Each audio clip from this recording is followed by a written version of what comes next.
मेरी ज़िंदगी की आशाएं कभी कभी हकीकत में और कभी कभी अफसाने में परिवर्तित होती रहती हैं।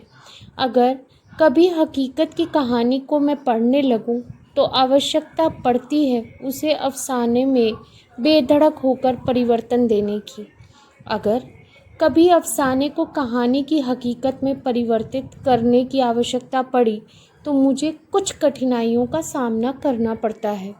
अगर उन कठिनाइयों का सामना करने में मैं फ़ेल हो जाती हूँ तो मुझे दुख अवश्य होता है, परंतु इस बात पर नहीं कि मैं नुकसान में ढल गई हूँ या मेरे भाग्य ने मेरा साथ नहीं दिया, बल्कि मुझे अफ़सोस होता है कि मैं मुकाबला ही नहीं कर सकी, जो कि ज़िंदगी ही सिर्फ़ कठिनाइयों का मुकाबला करने के लिए बनी है।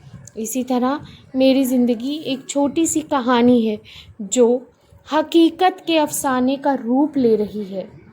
वातावरण ज़रूर इस बदलते पलड़े का प्रमाण दे रहा है, परंतु फिर भी दिल उम्मीद का दामन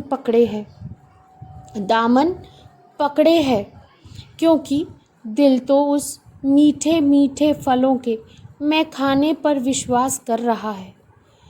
यह वह पल हैं जो दूध पीकर जहर नहीं उगलेंगे। आखिर एक ना एक दिन इस विष को अमृत में बदल देंगे।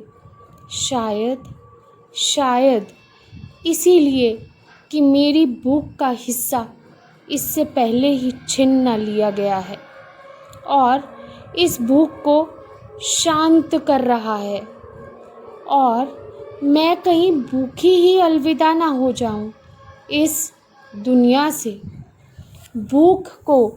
अपनी भूख को तृप्त कर ही इस दुनिया से अलविदा कर सकूं। इन्हीं पंक्तियों के साथ प्रेरणा वाणी को विश्राम देती है।